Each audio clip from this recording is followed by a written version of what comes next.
Saudações, senhores e senhoras, alunos e alunas. Este é o primeiro capítulo do nosso videolivro de matemática do terceiro ano do ensino médio. Todo ele, senhores, gravado dentro do padrão da Base Nacional Comum Curricular. Senhores, por favor, nos ajudem se inscrevendo no nosso canal. Quando se inscreverem, clique no sininho para receberem notificações. Um like embaixo também nos ajuda muito. Eu desejo a todos que tenham bons estudos. Neste capítulo, nós vamos estudar matemática financeira.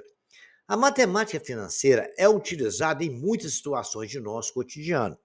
E um de seus principais conceitos é o juro. É uma relação entre o dinheiro e o tempo. A pessoa que conhece os fundamentos da matemática financeira pode adotar uma postura consciente em seu papel de consumidor, evitando o endividamento e o pagamento de juros altos. Por exemplo, um trabalhador ganha R$ 1.000 mensais. Comprou um televisor a prazo nas condições da figura que eu vou mostrar no slide à frente. Ele terá que trabalhar 45 dias no ano para pagar o televisor e mais 12 dias para pagar o valor dos juros do financiamento. Você acha que ele fez um bom negócio? Aí a gente vai analisar os prós e os contras, vamos ver e vamos tentar entender se ele fez um bom negócio ou não. Vejamos então.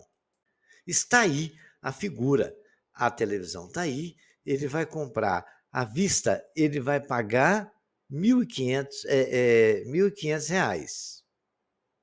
A prazo, 12 parcelas de 160, vai ser 1.920. O total dos juros que ele vai estar pagando é R$ 420. Então, vejamos, senhores, ele fará um bom negócio ou não? Vamos ler o texto novamente? A matemática financeira é utilizada em muitas situações do nosso cotidiano. Um dos principais conceitos é o juro. É uma relação do dinheiro e o tempo. A pessoa que conhece os fundamentos da matemática financeira pode adotar uma postura consciente do seu papel, evitando endividamento de pagamento de juros altos. Por exemplo, o trabalhador ganha 1.000 mensais, comprou um televisor a prazo, nas condições da figura que está aí agora. Ele terá que trabalhar 45 dias no ano para pagar o televisor e mais 12 dias para pagar o juro. Você acha ainda que ele está fazendo um bom negócio? Depende, né, das circunstâncias. Mas para quem ganha R$ 1.000 por mês só, é complicado você pagar 420 de juros, né? Entre inúmeras aplicações da matemática, esta há de auxiliar na resolução de problemas de ordem financeira, como cálculo do valor de prestações, pagamento de impostos, rendimento de poupança e outros. Por exemplo, uma pessoa vai fazer uma compra de R$ 4.000, usando o dinheiro que está aplicado em um fundo de investimento que rende 1% ao mês. Ela quer saber, do ponto de vista financeiro, qual desses planos de pagamento é mais vantajoso. Pagar à vista ou pagar duas parcelas iguais a R$ 2.005. Uma delas com uma entrada e a outra depois de um mês. Vejamos então o que pode acontecer se ela pagar à vista ou se ela pagar uma e pagar outra. O que é vantajoso? Então, a gente vai aplicar os conceitos de juros, os conceitos matemáticos que nós conhecemos, para verificar essa situação. Vejamos então. Antes de analisar a questão da vantagem ou não de se comprar à vista ou se pagar uma parcela e um juro na segunda, a gente vai relembrar um assunto que nós estudamos lá no Fundamental, porque é importante aqui agora nos nossos cálculos de juros. Nós vamos trabalhar com muita taxa percentual. Então, vamos relembrar a porcentagem? Porcentagem nós sabemos que é a razão entre o número e 100. E representamos pela razão do símbolo, aquele tracinho com duas bolinhas. Utilizados essa razão para representar parte de algo inteiro.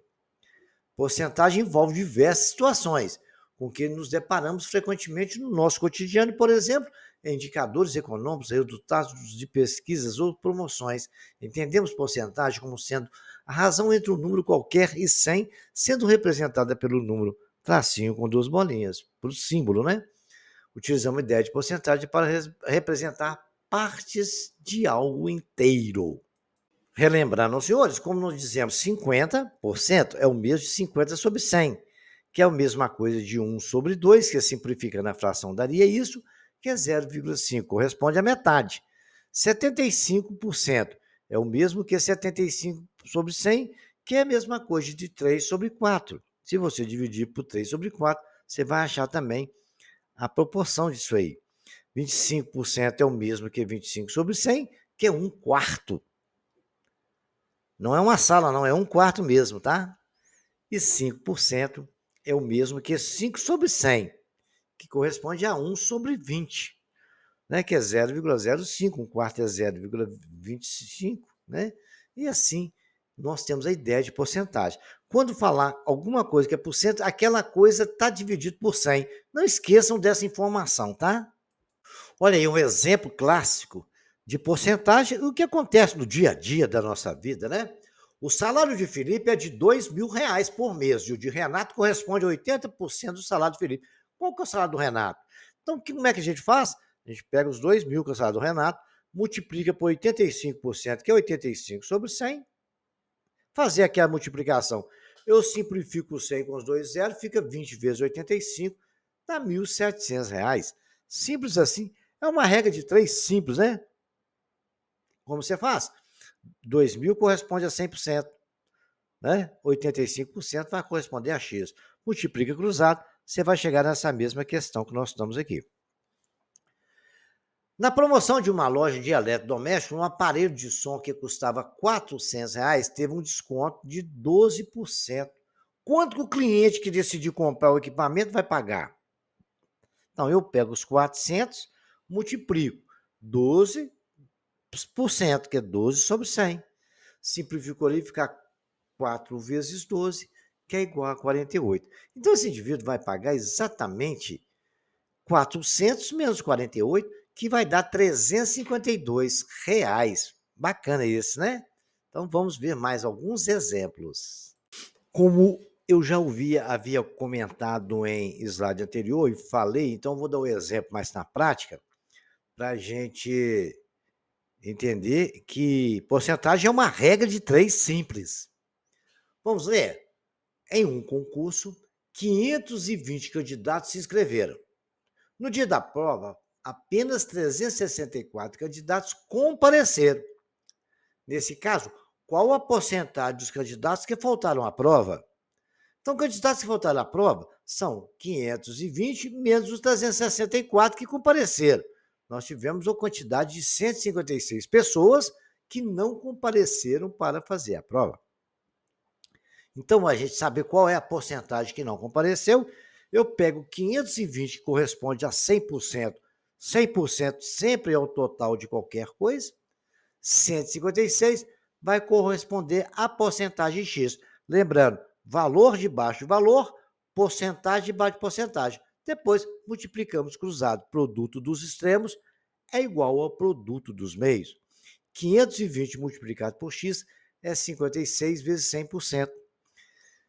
520 é igual a 156,00. Dá o quê? Dá exatamente o quê? 15.600%. Agora, os 520 não está multiplicando? Vai para lá dividindo. 15.600% dividido por 520 dá exatamente 30%.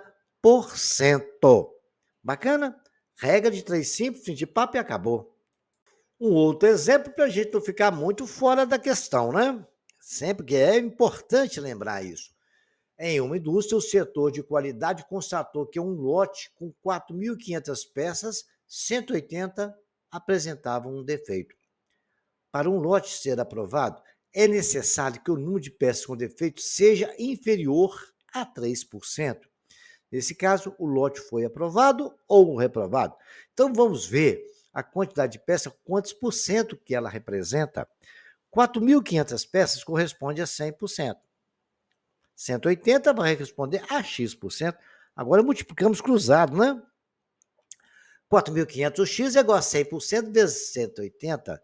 4.500x é igual, multiplicando 100 por 180, dá 18.000%. 18.000%, eu posso simplificar os dois lados cortando os dois zeros, 45x é igual a 180%, x é 180%, dividido por 45, x é igual a 4. Então, logo, o lote foi reprovado, pois apresenta 4% das peças e com defeito que é superior ao valor aceitável, que é de 3%, como estava indicado no enunciado. Isto nessa parte, todo mundo vai ter que treinar bem, porque é importante a gente treinar essa porcentagem, viu? Os vendedores de uma loja receberam mensalmente um salário fixo no valor de 12 mil e uma comissão de 6% referente ao valor total que venderam no mês. Sendo assim, qual será o valor recebido por um vendedor que vendeu no mês 14 mil reais? Muito bem. Então, nós temos que saber qual que é a porcentagem de 14 mil, porque recebe 6% sobre o 14. Então, 14 corresponde a 6%, 6% vai corresponder X, 100 vezes 100 por X vezes 100%, vai dar 100x%. E 1.400 vezes 6%, 1.400. O porcento com porcento eu posso cortar, porque está um do lado do outro, correto? Ficou 140 vezes 6 é igual a X. X é igual a R$ 840. O vendedor receberá a comissão de 840, mais o salário de 1.200. Assim, a soma vai ser o valor de R$ 2.040 que esse bom vendedor vai receber. Esse exercício de porcentagem, ele caiu no Enem de 2015. Vamos resolver? Segundo os dados apurados de um censo de 2010, uma população de 101,8 milhões de brasileiros com 10 anos ou mais de idade e que teve algum tipo de rendimento em 2010. A renda média mensal apurada foi de R$ 1.202. Bacana? Então, nós tivemos aí um grupo de pessoas dentro de 108 milhões de brasileiros com 10 anos ou mais de idade que tiveram um rendimento em 2010, a renda média apurada de R$ 1.202. Vamos guardar essa informação. A soma dos rendimentos mensais dos 10% mais pobres correspondeu a 1,1% do total de rendimento. Então, os 10% mais pobres correspondeu a 1,1% do total do rendimento. Presta atenção nisso aí. Muito bem. Dessa população considerada, enquanto a soma dos rendimentos mensais dos 10% mais ricos corresponde a 44,5% desse total. Qual foi a diferença entre reais? Entre a renda da média mensal do brasileiro que estava na faixa de 10% dos mais ricos e o brasileiro que estava na faixa dos 10% mais pobres. Então, nós vamos ter que calcular qual foi o rendimento dos 10% mais pobres, dos 10% mais ricos, subtrair um do outro para saber qual é a diferença, que é o que o problema nos pediu. Isso caiu na prova da Enem em 2015. Vamos resolver? Vamos então. Nós vamos chamar de R a renda mensal, né? A renda média mensal, tanto de pobre como de rico. Da população total, P, certo? E o valor recebido de V. Então, é a renda mensal de todo mundo, o valor da população total, o povo todo. P e o valor recebido. Então, segundo o enunciado, a soma dos rendimentos mensais dos 10% mais pobres correspondeu a 1,1% do total do rendimento da população considerada, né? Então, a média, né, que nós falamos. Então, a média foi R$ 1.202. Então, nós podemos, o que o enunciado falou? Que exatamente o valor recebido vezes 10%, vezes a população total, né, é igual a 1,1% dos rendimentos vezes a população, da população, não é isso? O valor dos 10% das pessoas P, que é a população total, o valor todo recebido por aquela população, né, pobre, vamos dizer assim, né, corresponde a 1,1% dos rendimentos da população. Então, os pobres correspondem ao valor total da população, é o valor recebido por aqueles lá, que são os pobres. Então, agora é só fazer conta, né? A população eu posso cortar, porque tem população de um lado, do outro vai passar por lá dividindo. E posso dizer, então, que V vezes 10% é igual a 1,1 vezes 1.202. Então, 1,1 vezes 2 dividido por 10%, porque o 10% está multiplicando o V, vai por o segundo mesmo dividindo. Dividindo. Agora, eu tenho por cento, cortou com porcentagem. 1,1 vezes dividido por 10 vezes R$ 1.202 deu o valor de 132,22. Quer dizer que o valor que aquela população dos 10% mais pobre receberam, né, que é o valor recebido, R$ 132,22. Beleza?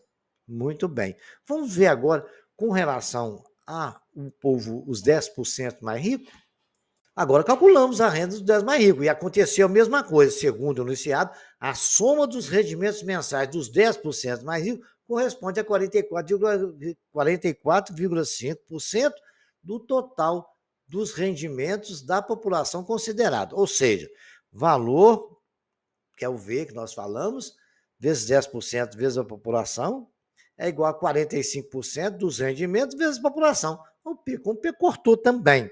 V vezes 10% é igual a 44,5% de 1.202,00, que é a média do rendimento de todo mundo.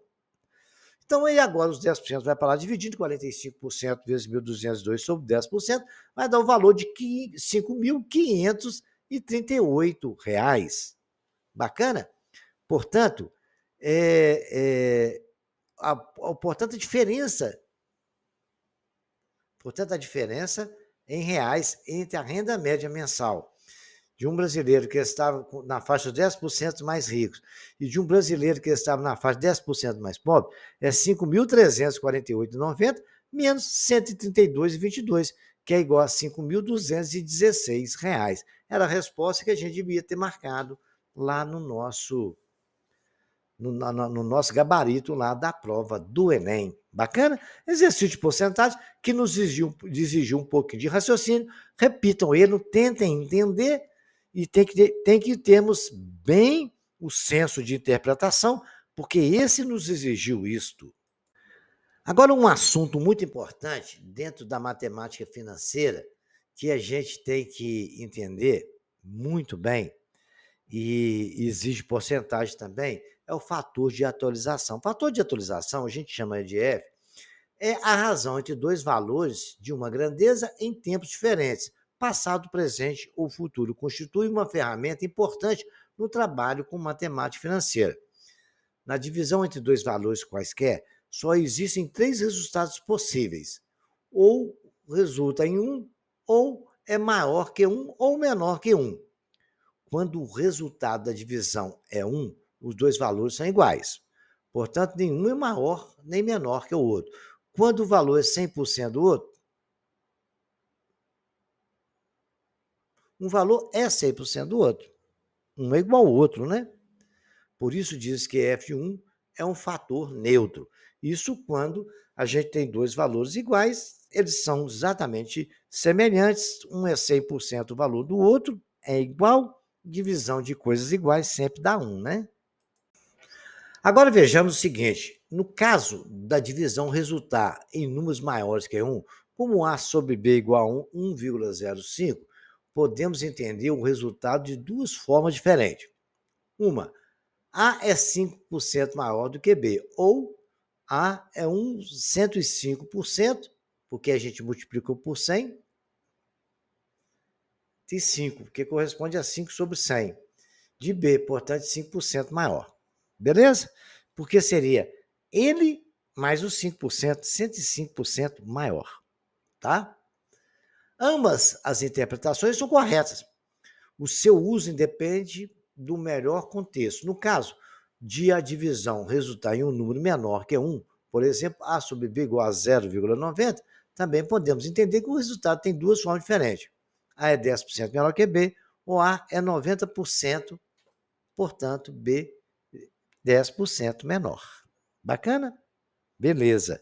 Então, vamos entender isso na prática? A comparação de dois valores diferentes de uma mesma grandeza, F maior que 1, significa aumento ou acréscimo de valor se F é menor que 1. Significa desconto. ou perda de valor, pois o valor da grandeza variou no tempo e o valor mais antigo é a base da comparação. O fato f igual a 1 significa que não houve variação. Então, lembra que nós falamos que um é igual ao outro? F vai ser sempre o valor novo dividido pelo valor velho. F maior que 1, aumento. F menor que 1, desconto. F igual a 1, não houve variação. Memorizem isso, porque isso é importante, tá? F maior que 1, valor velho, novo dividido por velho. Se for maior que 1, aumento. Se for menor que 1, desconto. Igual a 1 não aconteceu nada, ficou tudo igual, ok? Aumentos e descontos. A gente aplica essa teoria que nós estudamos. São valores que aumentam e diminuem sucessivamente. Para efetuar os respectivos descontos e aumentos, fazemos o uso de fatores de multiplicação. Exemplo, 2 aumentos sucessivos de 10%. São os Fs que eu acabei de falar. Eu tenho lá 2 aumentos de 10%. Aumentou 10%, a gente vai pegar 1 mais a porcentagem que aumentou, somar com o outro, 1, que é mais a porcentagem que aumentou, né? 1 mais porcentagem, multiplicar pelo 1 mais a porcentagem. 2 aumentos de 10%. A porcentagem de 10% não é 0,01? 0,01, que é a porcentagem somada com 1, deu 1,10. Multiplica por 1,10, é 1,21. Eu tiro 1, que corresponde a 100%, tivemos um aumento de 0,21, que isso aí, se eu multiplicar por 100, corresponde a 21%. Isso está dentro da história que nós estudamos de porcentagem. Ah, lá o desconto. Vamos ver o desconto? Desconto, 2 descontos sucessivos, um de 20, um de 15. Isso acontece na prática da vida da gente, né? Ah, vou dar 2 descontos sucessivos, vou dar um de 20 depois um de 15. Esse desconto sucessivo vai pegar o quê? É 1 menos a taxa multiplicada por 1 menos a outra taxa. A taxa de 20% é 0,20. 1 menos 0,20, que multiplica, o outro é 15%, 1 menos 0,15. Então tem 0,8 que multiplica 0,85. Que eu fiz a subtração, fazendo a multiplicação 0,68. 0,68, a gente quer o desconto que teve, né? E passou a custar 0,68. Agora, o desconto que a gente teve é o quê? O 100% menos o 0,68, né? Que é 100% menos 68%, que vai dar 32%, correto? Agora, se eu tiver um aumento de 10% e um desconto de 10%, então vai ser um aumento de 10%, é 1 mais 0,01, que multiplica o desconto de 10%, é 1 menos 0,1. 0,10 é a mesma coisa. Então, 1,1 que multiplica 0,9. Isso vai dar 0,99. Quer certo? Passou a custar 0,99. Isso quer dizer que eu tiro do 100%, eu tiro 99%, eu tive um desconto de 1%. Eu acho que deu para entender bem. Agora a gente vai ter que fazer exercício e colocar isso na prática para a gente fixar bem o negócio, tá? Vamos lá ver isso? Vejamos um exemplo interessante aí, né?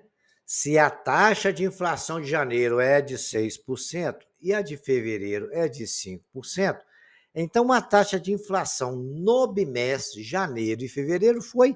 Então nós tivemos uma inflação sucessiva, um janeiro e fevereiro, quer saber quanto foi acumulado essa inflação. Então, quer dizer, o F1 é aquilo que eu expliquei para vocês, é 1 mais 0,06, que é igual a 1,06. O F2 é 1 mais 0,05 é igual a 1,05. Muito bem. Aí o que eu faço? Eu multiplico essas duas taxas. 1,06 vezes 1,05 é 1,113. Ou, aí eu vou tirar o 100%, né? Que é 1,5. Aí eu vou ter a taxa real. A taxa que aumentou vai ser 1,113 menos 1 é 0,113.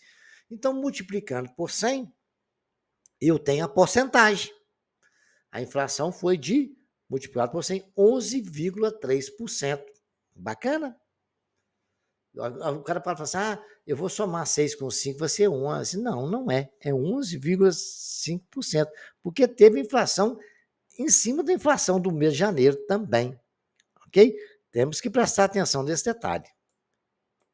Temos que tomar cuidado com detalhes da nossa taxa, né, da nossa porcentagem, para não ficar complicado, não é? Então, vamos o seguinte, vamos lá. Nós sabemos que quando a gente calcula ali, a gente tem que tirar aquele 100%, igual eu tirei o 1 lá naquela taxa do exercício anterior. Vejamos isso aqui, vai acontecer isso também. Ó. Em uma liquidação, os preços do artigo de uma loja são reduzidos 20% do seu valor. Terminada a liquidação e pretendendo voltar aos preços originais, de que porcentagem deve ser acrescido os preços da liquidação? Então, o primeiro preço é o seguinte, ele descontou 20%, é 1 menos 0,20, que corresponde a 0,80. E nós queremos saber, é o F2, depois que acabar a liquidação, para voltar ao mesmo preço que estava. Então, o fator acumulado, F1 vezes F2, vai ser igual a 1, que é o 100%. Então, F igual a 1 significa que não houve alteração, voltou ao preço original. Essa não é a nossa situação? Então, nós temos que pegar o F1, que é o valor acumulado, é igual a 80, 0,80, que é o F1 que nós temos, né? Vezes o F2 é igual a 1. F2 é igual a 1 sobre 0,8. 1 dividido por 0,8 dá 1,25. Aí o F2 vai ser o quê? O 1 mais a taxa, correto? Que é 1,25. E 1,25 menos 1 é 0,25. Então, o acréscimo que a gente tem que colocar naquele valor original é de 0,25. Bacana? Então, você pega e, e, e aplica essas situações, né? Correto? Aplica as situações no cotidiano, vocês vão ver que vai dar certinho nas contas. Faz as continhas, um exemplo numérico e veja aí para você ver, tá? Vejamos agora mais um exemplo. Uma geladeira cujo preço à vista é 680 tem um acréscimo de 5%. Se seu preço for pago em 3 prestações iguais, qual é o valor de cada prestação? Então, uma geladeira cujo preço à vista é 680 tem um acréscimo de 5% do seu preço se for pago em 3 prestações. Qual é o valor de cada prestação? Então, vamos lá. A taxa não é 5%, corresponde a 0,05. F é 1 mais 0,05. 1,05 vezes 180 dá 714. Bacana? 714 dividido por 3, 238. Então, cada prestação vai nos custar R$ 238 para pagar essa compra em exatamente 3 parcelas. Quando você faz uma compra aí nessas lojas aí, eles fazem uma conta usando essa situação aí, tá? Tem a taxa de juros que eles cobram, eles aplicam isso aí, esse tipo de conta que nós estamos fazendo agora, tá? A tabela a seguir mostra a variação do preço do dólar em uma semana qualquer, em termos percentuais. No valor acumulado desses 5 dias, o que aconteceu com o preço do dólar? Subiu, caiu, quanto por cento? Então vamos lá. Segunda-feira, menos 2,35. Terça-feira, 1,37 positivo, subiu. Quarta-feira, 1,05. Quinta-feira, menos 0,13. Sexta-feira, 0,21. Então, nós temos 5 Fs aí a calcular.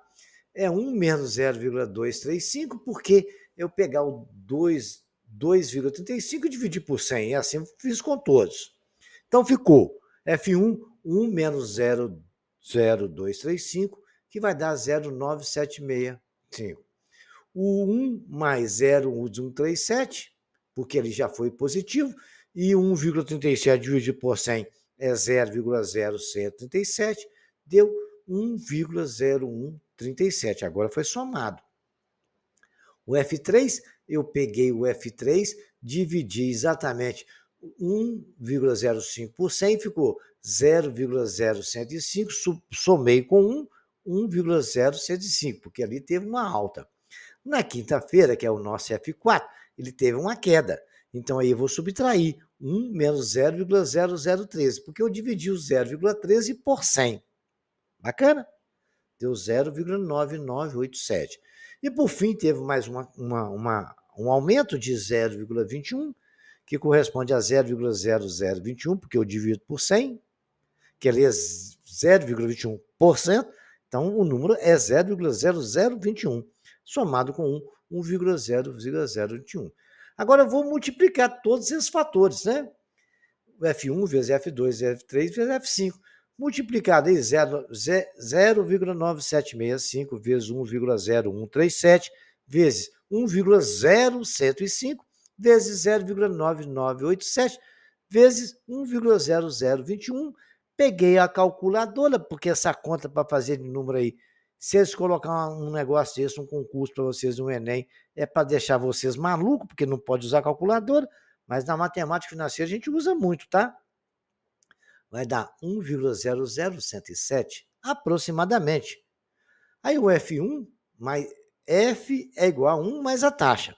F é igual a 1,00177 menos 1, porque o 1 estava somando, foi para lá subtraindo, 0,007, deu o quê? 0,0077. Eu multiplico por 100, é 0,107 positivo. Então, o dólar teve uma pequena alta de 0,107%. Se tivesse dado negativo, você teria tido uma queda. Bacana? Então, vamos lá agora para ver mais exemplo. A variação nos preços do produto é uma prática comum no mercado. Você vê que o preço está subindo, está aumentando, está tendo desconto ali, aí aumentou porque não choveu e não teve produção de milho, aí o milho aumentou. Choveu demais, estragou o feijão aumentou, porque não está tendo oferta no mercado. Então, há uma variação de preço. Alguns produtos, como os combustíveis, são muito suscetíveis a essas mudanças que podem ocorrer por oscilações do preço internacional do barril do petróleo e também pelo dólar, né? Decisões governamentais, pressão acionista, custo de transporte, livre concorrência, entre outros. Considere que o preço da gasolina sofreu um determinado aumento, seguido por uma redução de 4%. Após poucas semanas, um novo aumento de 5% acumulado e uma variação de 8,864%. Pode-se afirmar que o valor percentual do primeiro de ajuste foi de quanto? Então, vamos analisar essa situação e vamos tentar responder. Então, eu acho que ficou, né? Vamos tentar responder, então, saber o que o problema quer, o que nós queremos. Ele quer saber exatamente, ele teve um valor acumulado, teve uma alta de 4%, uma redução de 4%, teve uma alta de 5%, e depois teve uma variação total de 8,864. Ele falou que aumentou, mas não falou a porcentagem. E é isso que a gente vai tentar descobrir. Para calcular um aumento percentual, multiplicamos o valor original pelo algarismo 1, seguido de uma vírgula e a taxa de aumento. Para o aumento de 5%, nós vamos multiplicarmos por 1,05. Isso aí nós já vimos que tem que fazer isso. A taxa de aumento final foi de 8,864. Logo, representa um aumento de 1,08864, porque se a gente dividir por 100 ali, já não é porcentagem, e a gente soma com 1. Bacana? Tá. Para calcular redução percentual, multiplicamos o valor original por 1 menos a taxa de redução. Para a redução de 4%, a gente multiplica por 0,96, porque vai dar 1 menos 4, 96, divide por 100, 0,96, pois 1 menos 0,04 é 0,96. Como a variação aumentada foi de 8,864, igualamos essa taxa ao produto dos aumentos e decréscimos, chamando de X o primeiro reajuste. Temos X, que multiplica 1 menos 0,04, que ele falou que teve uma redução de 4%, vezes 1 mais 0,05, depois teve um aumento de 5. Isso vai ter que ser igual a 1,0864, que foi o preço final que ele teve, a taxa final que ele teve. Então, agora é só fazer conta, né? Nós temos lá X, que multiplica 0,96, que é o 1 menos 0,04, que multiplica 1,05, que é a soma dos dois, é igual a 1,08864. Resolvendo essa equação, nós temos que 1,008x é igual a 1,08864. Passando 1,08 para o outro lado dividindo, x é igual a 1,08864 dividido por 1,008. A resposta é 1,08. Então, f não é 1 mais a taxa?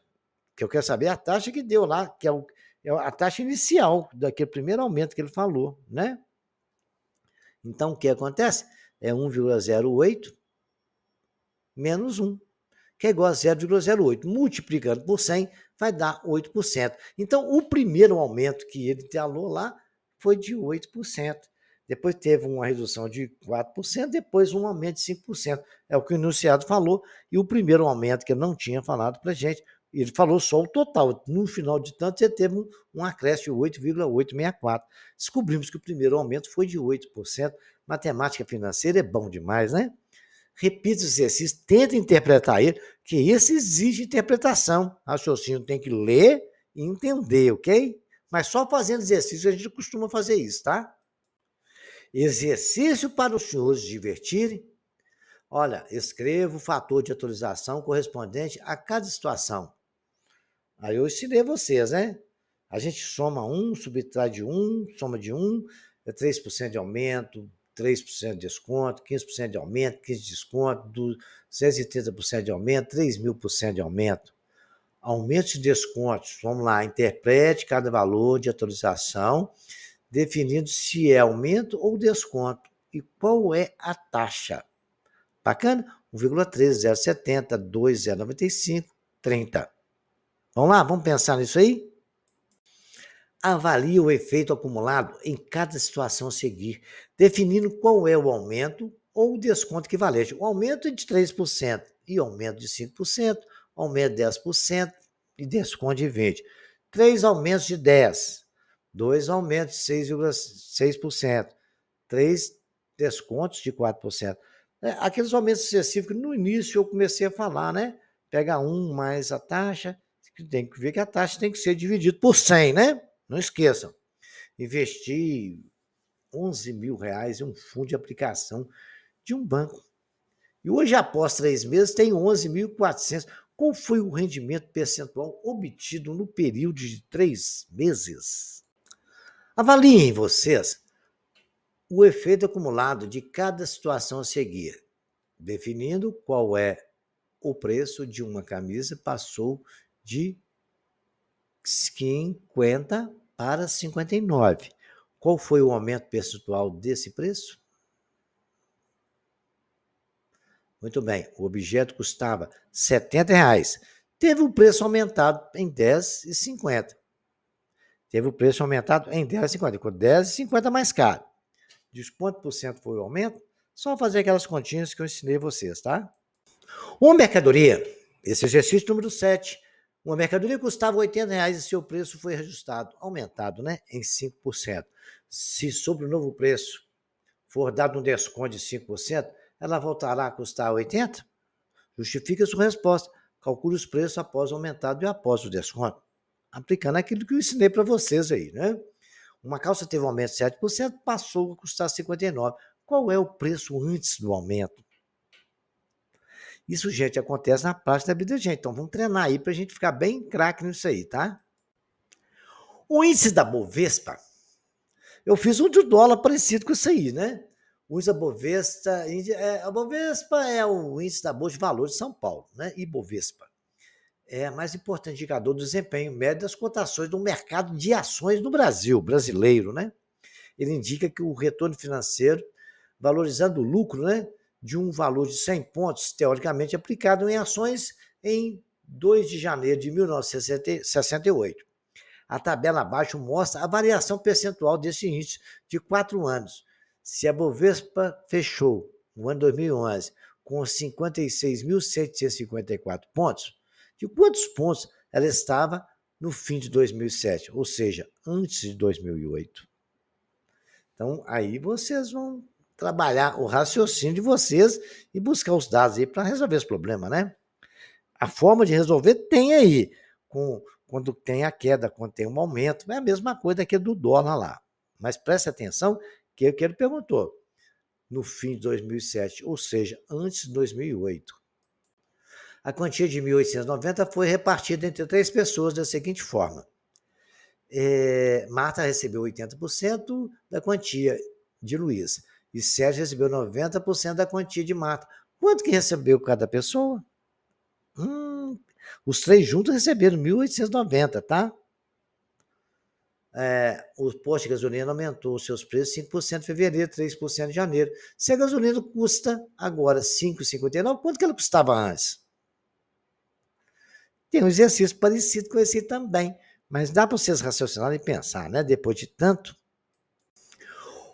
Esse de número 12 é muito bacana. O fluxo de veículos em uma determinada rua passou de 3 por hora para 3 por minuto, depois que ela foi asfaltada. Todo mundo quer andar na rua do asfalto, né? Qual foi o aumento percentual de fluxo de veículos nessa rua? Então vocês vão ter que ver quanto que passa por hora e quantos carros passam por minuto. Depois vocês vão ver a diferença.